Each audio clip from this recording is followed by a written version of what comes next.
Baiklah, Assalamualaikum warahmatullahi wabarakatuh. Innal hamdalillah nahmaduhu wa nasta'inu wa nastaghfiruh wa na'udzu billahi min syururi anfusina wa min sayyiati a'malina. May yahdihillahu fala mudhillalah wa may yudlilhu fala hadiyalah. Asyhadu an la ilaha illallah wa asyhadu anna Muhammadan abduhu wa rasuluh la nabiyya ba'dah. Puji syukur kita kepada Allah Subhanahu wa taala atas segala limpahan rahmat, nikmat dan karunia-Nya kepada kita semua, sehingga kita masih diberikan kesempatan untuk bisa menambah ilmu kita, menambah wawasan kita, menambah kepandaian kita, terutama dalam hal bidang tafsir ayat ekonomi yang sama-sama kita pelajari pada hari ini. Baiklah, ini pertemuan pertama kita pada perkuliahan tafsir ayat ekonomi. Pada pertemuan pertama ini kita mungkin silaturahmi dulu, mungkin kita perkenalan dulu ya untuk membuka perkuliahan kita pada semester ini. Baiklah, perkenalkan, nama saya Okta Rikanus. Saya lahir di Padang tanggal 10 Oktober tahun 1991. Saya tinggal sekarang di Komplek Harkasarai Permai, Blok G2, RT2, RW7, Kelurahan Padang Sarai, Kecamatan Koto Tangah, Kota Padang. Jadi saya tuh berdomisili di Padang. Ya, kalau saya ngajar di Bukit biasanya kalau tidak lagi kondisi seperti sekarang, saya pulang pergi ke Bukit, bolak balik. Nah, untuk pendidikan saya menyelesaikan sarjana saya di IAIN Imam Bonjol Padang pada jurusan Tafsir Hadis Fakultas Usuluddin, tamat pada tahun 2014. Setelah itu saya langsung melanjutkan pasca sarjana saya di UIN Sunan Kalijaga, Yogyakarta, di program studi Akidah dan Filsafat Islam, konsentrasinya studi Al-Quran dan Hadis, dan baru selesai pada tahun 2017 kemarin. Alamat email boleh dicatat, oktarikanus@gmail.com.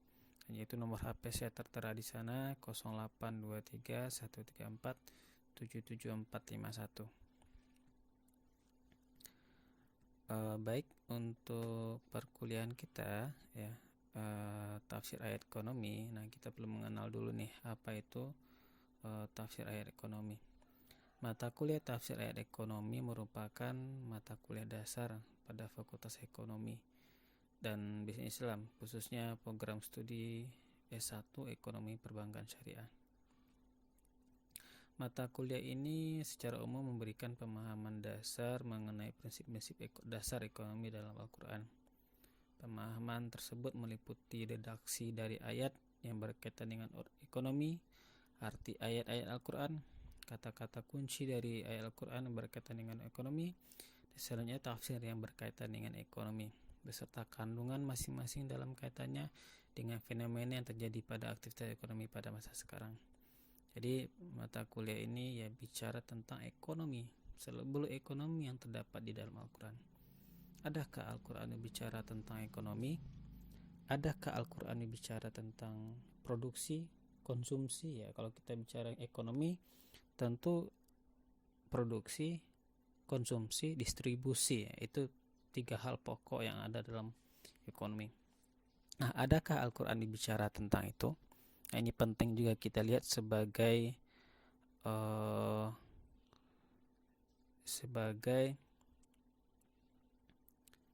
mahasiswa ekonomi, ya, terutama dalam ekonomi Islam. Pendekatan yang digunakan adalah pendekatan metodologis, normatif, dan sosiologis. Dalam pendekatan metodologis akan ditekankan pada metode studi kritis terhadap penafsiran yang sudah ada. Nanti kita akan melihat berbagai macam tafsiran yang ada dari berbagai tafsir terkait sebuah ayat yang berkaitan dengan ekonomi. Ada kritik kita di sana, kritis kita di sana, komentar kita di sana. Ya, pendekatan normatif akan ditekankan pada pemahaman terhadap norma termuat dalam ayat. Nah, selanjutnya kita akan mencoba melihat bagaimana pemahaman kita terhadap norma-norma, aturan-aturan yang terdapat di dalam ayat tersebut. Ini berkaitan dengan hukum ekonomi.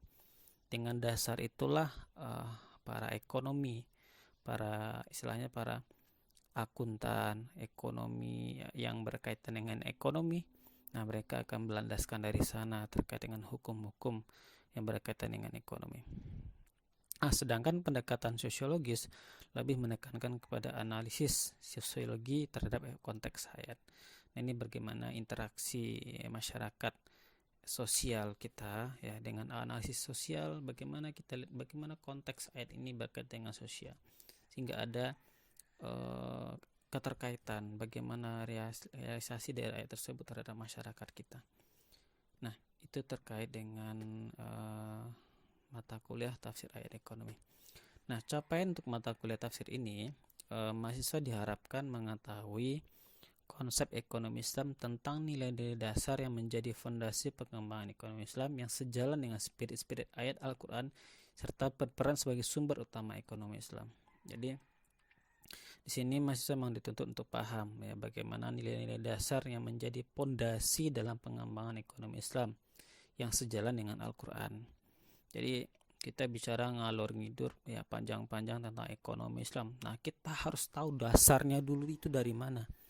Apa dasar dari ekonomi Islam tersebut? Nah, dasarnya itu dari Al-Quran.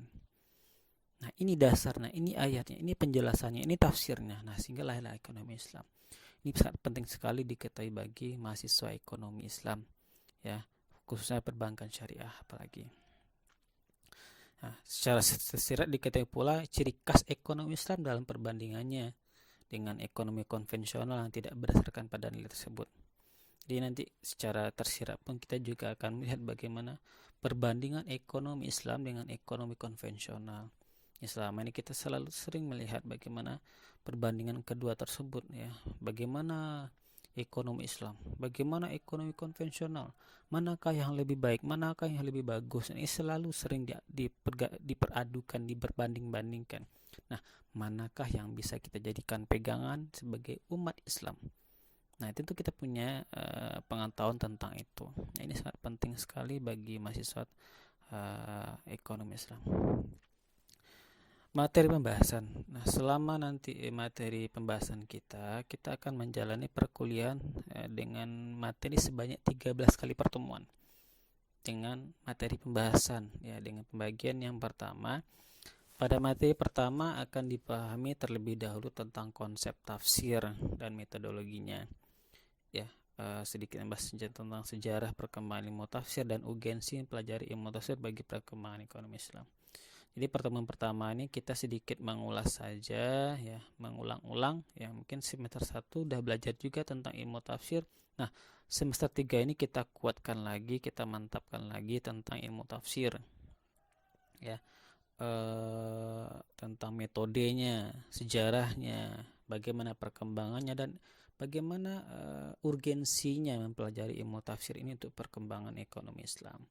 Nah, ini sangat penting sekali ya. Ini yang paling pertama harus kita pelajari terlebih dahulu sebelum kita mempelajari materi-materi pembahasan yang lainnya. Yang kedua, yang perlu kita pahami adalah kita baru masuk kepada prinsip dasar ekonomi Islam yang terdapat di dalam Al-Quran. Apa saja prinsip-prinsip dasar di dalam ekonomi Islam yang terdapat di dalam Al-Quran? Adakah Al-Quran bicara tentang prinsip dasar ekonomi Islam? Nah, ini patut kita perlu ketahui. Karena dari sinilah kita berpijak, berlandaskan. Nah, ini prinsip-prinsip dasar dalam ekonomi Islam. Yang ketiga, kita akan memahami permasalahan dasar di dalam ekonomi Islam. Nah, kita juga akan pelajari apa-apa saja permasalahan-permasalahan pokok yang ada dalam permasalahan ekonomi Islam. Tidak hanya ekonomi Islam, tapi mungkin juga permasalahan-permasalahan pokok yang ada dalam ekonomi, baik itu Islam ataupun konvensional. Yang keempat, memahami bagaimana konsep harta di dalam Al-Quran.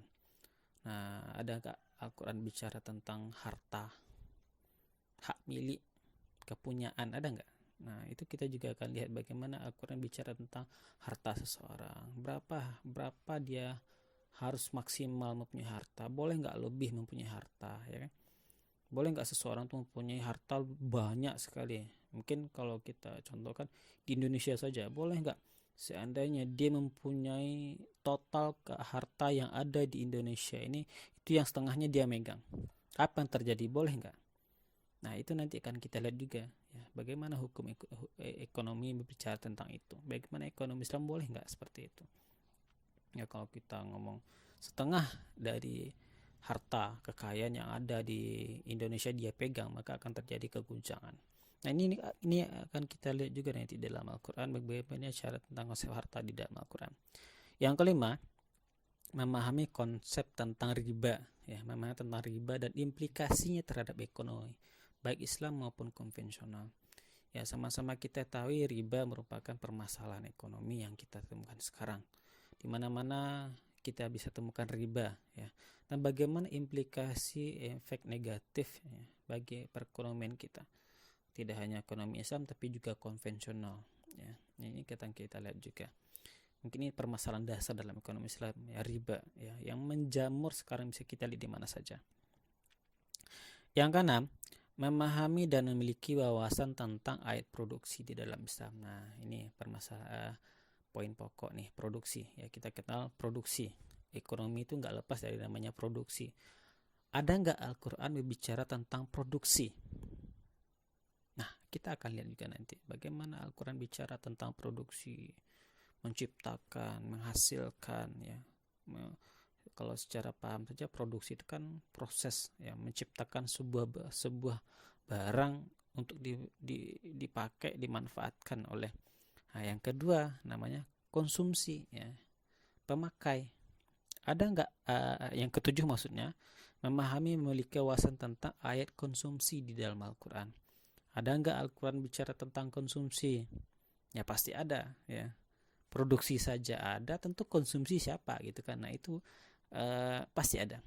Ada nggak Al-Quran bicara tentang produksi? Ya, apakah ada juga Al-Quran bicara tentang konsumsi? Yang ke-8 adalah memahami dan memiliki wawasan tentang ayat distribusi. Nah, ini 3 poin penting dalam ekonomi: produksi, konsumsi, dan distribusi. Nah, ini juga menjadi poin penting dalam ekonomi Islam. Ada gak Al-Quran bicara tentang 3 poin ini?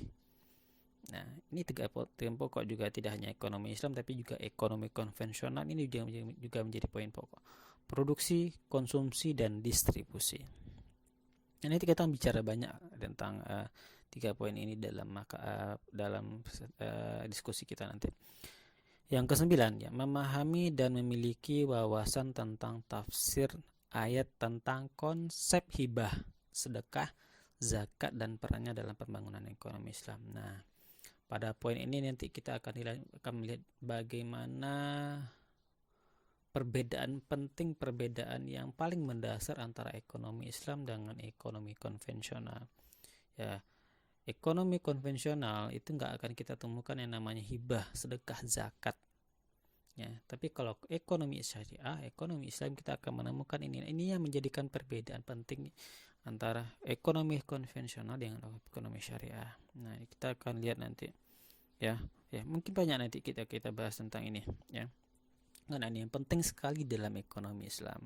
Tidak ada akan kita temukan dalam ekonomi konvensional. Yang ke-10, memahami dan memiliki wawasan tentang tafsir ayat tentang entrepreneurship dan bagaimana strategi bisnis dalam Islam. Ya, ada nggak Al-Quran bicara tentang entrepreneur, ya, kewirausahaan atau strategi bisnis dalam Islam? Nah, ada nggak, ya kan? Kita kenal Rasulullah itu pedagang, ya, pembisnis, saudagar yang senang bepergian, ya, jualan berbagai daerah ke tempat-tempat yang tidak terjamah. Nah, itu pekerjaan Rasulullah. Job beliau itu dulunya, ya. Nah, kita lihat juga bagaimana Rasulullah Al-Quran bicara tentang entrepreneur, kewirausahaan, dan bagaimana strategi bisnis. Nah, kita lihat bagaimana realisasi sekarang. Ada nggak Al-Quran bicara tentang strategi bisnis, strategi kewirausahaan, entrepreneur? Nah, ini juga perlu kita jamurkan kepada kita semua. Yang ke-11 adalah memahami dan memiliki wawasan tentang tafsir ayat konsep jaminan sosial. Nah, jaminan sosial. Jaminan sosial, ya. Kita kalau di Indonesia namanya BPJS, ya, Badan Badan Penyelenggaraan Jaminan Sosial. Nah, ada juga nggak Al-Quran bicara tentang jaminan sosial? Ada nggak? Ya, ini kita juga perlu ketahui. Ada nggak jaminan sosial? Karena ini penyeimbang ya. Kalau namanya kita ada iuran BPJS Kesehatan, ya kan? Tiap bulan bayar iuran BPJS Kesehatan, jaminan sosial. Nah, sistem gotong royong itu kesehatan. Orang iuran bersama-sama untuk kesehatan mereka. Nah, belum tentu mereka suatu saat sakit. Ya. Nah, mungkin saja ada orang lain yang sakit. Nah, itu dibantu dengan gotong royong iuran tadi. Nah, suatu saat ketika dia sakit pula, ya kan? Nah, dari iuran orang itu pula lah iuran penyakit biaya penyakitnya dibayarkan. Nah, saling bantu membantu. Nah, jaminan sosial. Ada pula nggak Al-Quran bicara tentang jaminan sosial ini? Ya, kita miris ya kalau lihat orang Indonesia di Indonesia sekarang. Berapa tahun kemarin tuh saya dengar BPJS kesehatan kita tuh pilot ya, minus. Kenapa saya bilang minus ya? Yang sakit itu ya, mereka tuh mau ngurus BPJS kesehatan ini ketika sakit. Jadi ketika mereka sakit baru bayar BPJS. Ya, baru buka BPJS, rekening BPJS, bayar. Ya kan? Nah, dan baru mendapatkan pelayanan kesehatan secara gratis. Nah, tapi setelah mereka sehat, ya, setelah mereka sembuh, ya, mereka cuma bayar 1 bulan saja untuk iuran BPJS. Tapi setelah itu, ketika mereka sudah sehat, ya, iuran BPJS mereka nggak bayar lagi, udah nunggu terus. Ya, akhirnya mereka terutang, ya. Tapi ya BPJS nggak nagih, ya. Mereka akan ditagih jika mereka mau berobat lagi, tapi masih ada tunggakan. Nah, mereka wajib melunasi dulu. Nah, kebanyakan dari kita, ya masyarakat kita seperti itu ya. Istilahnya kalau dewanya manan kalama ya, cari untuang ya, pokoknya ya mana enaknya aja. Nah, begitu. Nah, jaminan sosial. Nah, dan bagaimana pula Al-Quran bicara tentang ini. Dulu kita juga lihat Baitul Malnya pada masa Khalifah, itu ada Baitul Mal, bagaimana Khalifah menjamin kehidupan sosial bagi orang-orang yang sakit, yang kemalangan, yang dalam keadaan ditimpa musibah. Nah, ini kita lihat bagaimana Al-Quran bicara tentang jaminan sosial. Yang ke-12 adalah memahami dan memiliki wawasan tentang tafsir ayat tentang akuntansi. Ya. Nah, ayat juga Al-Quran bicara tentang akuntansi. Yang ke-13 ya, nanti pada terakhir kuliah mungkin kalau sempat kita bisa menonton sebuah film ya untuk direview sama-sama tentang ekonomi. Ya.